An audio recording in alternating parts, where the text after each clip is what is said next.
ഉൽപ്പത്തി 14. ഷീനാർ രാജാവായ അമ്രാഫൽ, എലാസർ രാജാവ് അരിയോക്, ഏലാം രാജാവായ കൊദർലായോമർ, ജാതികളുടെ രാജാവായ തീദാൽ എന്നിവരുടെ കാലത്ത് ഇവർ സോദോം രാജാവായ ബേര, ഗോമോറോ രാജാവായ ബിർഷ, ആത്മാ രാജാവായ ഷീനാബ്, സോബായിം രാജാവായ ഷെമേബർ, സോവാർ എന്ന ബേരയിലെ രാജാവ് എന്നിവരോടുകൂടെ യുദ്ധം ചെയ്ത് ഇവരെല്ലാം സിദ്ദീം താഴ്വരയിൽ ഒന്നിച്ചുകൂടി. അത് ഇപ്പോൾ ഉപ്പുകടലാകുന്നു. അവർ 12 സംവത്സരം കൊദർലായോമേരിന് കീഴടങ്ങിയിരുന്നു. 13 സംവത്സരത്തിൽ മത്സരിച്ചു.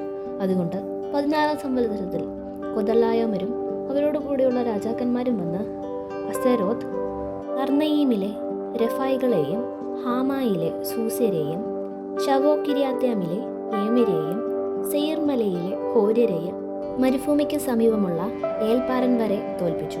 പിന്നെ അവർ തിരിഞ്ഞ് കാദേശ് എന്ന എൻമിഷ്പാത്തിൽ വന്ന് അമാലേക്യരുടെ ദേശമൊക്കെയും ഹസസോൻ താമാരിൽ പാർത്തിരുന്ന അമോര്യയെയും കൂടെ തോൽപ്പിച്ചു.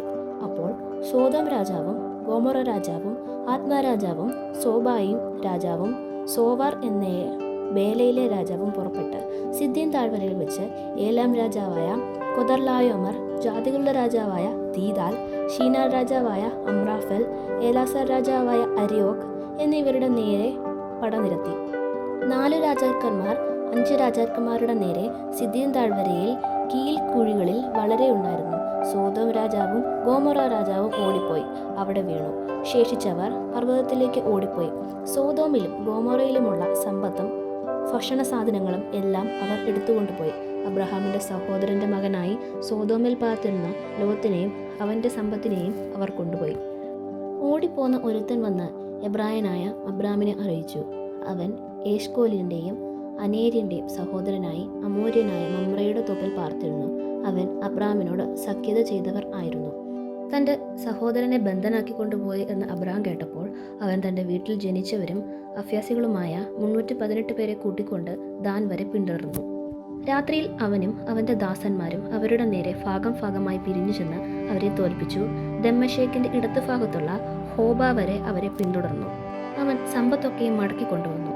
തൻ്റെ സഹോദരനായ ലോത്തിനെയും അവൻ്റെ സമ്പത്തിനെയും സ്ത്രീകളെയും ജനത്തോടു കൂടെ മടക്കിക്കൊണ്ടുവന്നു. അവൻ കെദർലായോമരിനെയും കൂടെയുള്ള രാജാക്കന്മാരെയും തോൽപ്പിച്ചിട്ട് മടങ്ങി വന്നപ്പോൾ സോദോം രാജാവ് രാജാ താഴ്വര എന്ന ഷവേ താഴ്വര വരെ അവനെ എതിരേറ്റു. ഷാലോം രാജാവായ മൽക്കിസദേക്ക് അപ്പവും വീഞ്ഞും കൊണ്ടുവന്നു. അവൻ അത്യുന്നതനായ ദൈവത്തിൻ്റെ പുരോഹിതനായിരുന്നു. അവൻ അവനെ അനുഗ്രഹിച്ചു. സ്വർഗത്തിനും ഭൂമിക്കും നാഥനായി അത്യുന്നതനായ ദൈവത്താൽ അബ്രാം അനുഗ്രഹിക്കപ്പെടുമാറാകട്ടെ. നിന്റെ ശത്രുക്കളെ നിന്റെ കയ്യിൽ ഏൽപ്പിച്ച അത്യുന്നതനായ ദൈവം സ്തുതിക്കപ്പെടുമാറാകട്ടെ എന്ന് പറഞ്ഞു. അവന് അബ്രഹാം സകലത്തിലും ദശാംശം കൊടുത്തു. സോദോം രാജാവ് അബ്രാമിനോട്, ആളുകളെ എനിക്ക് തരിക, സമ്പത്ത് നീ എടുത്തുകൊള്ളാം എന്ന് പറഞ്ഞു. അതിന് അബ്രാം സോദോം രാജാവിനോട് പറഞ്ഞത്, ഞാൻ അബ്രാമിനെ സമ്പന്നനാക്കി എന്ന് നീ പറയാതിരിപ്പാൻ ഞാൻ ഒരു ചരടാകട്ടെ, ചെരുപ്പ് വാറാകട്ടെ, നിനക്കുള്ളതിൽ യാതൊന്നുമാകട്ടെ എടുക്കില്ല എന്ന് ഞാൻ സ്വർഗത്തിനും ഭൂമിക്കും നാഥനായ അത്യുന്നത ദൈവമായ യഹോവയിലേക്ക് കൈ ഉയർത്തി സത്യം ചെയ്യുന്നു. ബാല്യക്കാർ ഭക്ഷിച്ചതും എന്നോടുകൂടെ വന്ന അനേർ, എഷ്കോൾ, മമ്രെ എന്നീ പുരുഷന്മാരുടെ ഓഹരിയും മാത്രമേ വേണ്ടൂ. ഇവർ തങ്ങളുടെ ഓഹരി എടുത്തുകൊള്ളട്ടെ.